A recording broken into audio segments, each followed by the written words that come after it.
There are not many, Your Highness, the hunter replied. During every month of the demons, there will only be 2 to 3 demonic hybrids, otherwise Longsong's stronghold would be unable to defend itself. Well, you are very observant, Roland noted. He ordered the man to stand up and asked, What's your name? You don't look like you are from my kingdom of Greycastle.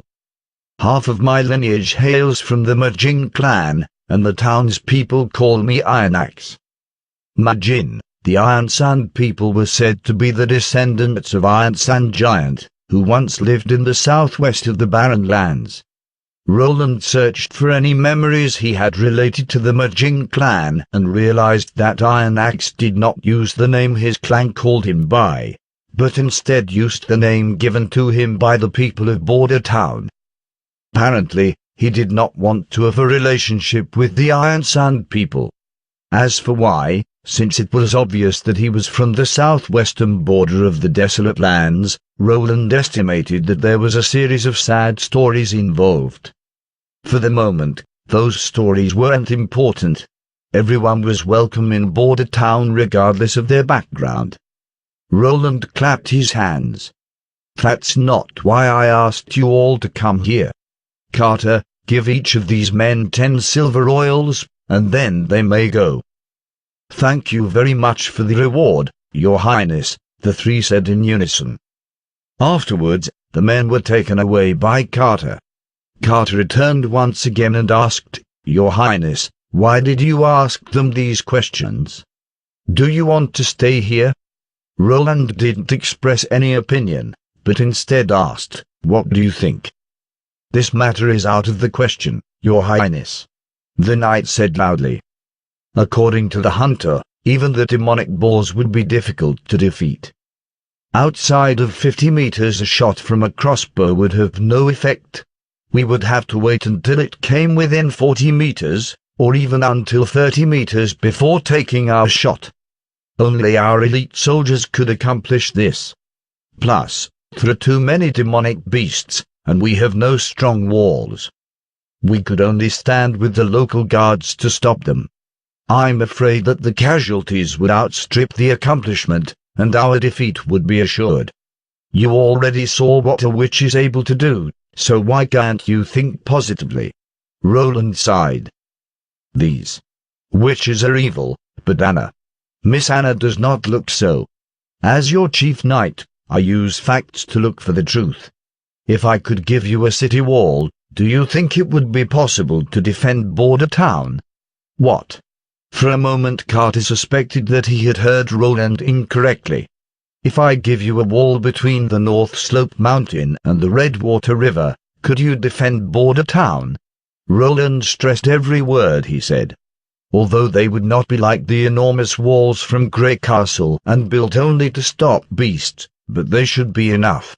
Your Highness, do you understand what you are saying? The knight honestly didn't know whether to be angry or to laugh. Even your nonsense should have a limit. If you don't stop, you'll have to excuse my lack of manners. We still have 3 months, don't we? I looked at Border Town's records, and the first snow usually falls then. Even if we had 3 years it would not be enough. Building a wall would require many workers. To set the foundation they must compress the earth, and every 1 or 2 feet has to be reinforced. Otherwise, there is a high risk of collapse. This would only be the most simple of earthen walls. Carter shook his head repeatedly.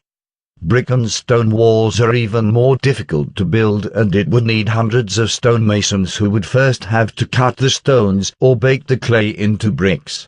Afterwards they would need to build it block by block. Your Highness, all the walls are built this way, without exception. A city being built in a day and a night is only the stuff of legends. Roland indicated he had heard enough. I see. You don't need to be so upset. If there is no reliable wall in place when the time comes, he'll evacuate with you to Longsong's stronghold. I'm not prepared to die in this place. The knight knelt, swearing, he'll protect you. Afterwards, in the beautiful castle gardens, Roland nipped at his bitter ale. Looking at Anne, who was intently eating cream cakes, his mood recovered substantially. He had decided to stop the demonic beasts at Border Town by joining the elite soldiers with the town guards. He would also increase the amount of available farmland by expanding the area the guards patrolled. If he wanted to build a wall connecting the North Slope Mountain and the Redwater River within 3 months, he would have to use technology from modern times. It was not that Roland had just suddenly thought of this. Previously he had checked the edges of Border Town, although he didn't go personally. In his mind he had a clear picture of Northern Slope Mountain and the Redwater River were only separated by 600 meters at their closest point. It was a natural bottleneck. And due to the year-round, the area was surrounded by rock gravel mined from the cave. These gravel cast-offs were ash-gray, containing plenty of calcium carbonate, which could be used as limestone after it was ground. With the limestone, he had his solution. It would be the same as cement. Being able to build with a water-hardening material, with raw materials which were easy to obtain and simple to prepare, it would change the history of mankind. It would stand as one of humanity's greatest achievements, among the most efficient tools for tilling fields. Roland estimated the time he would need.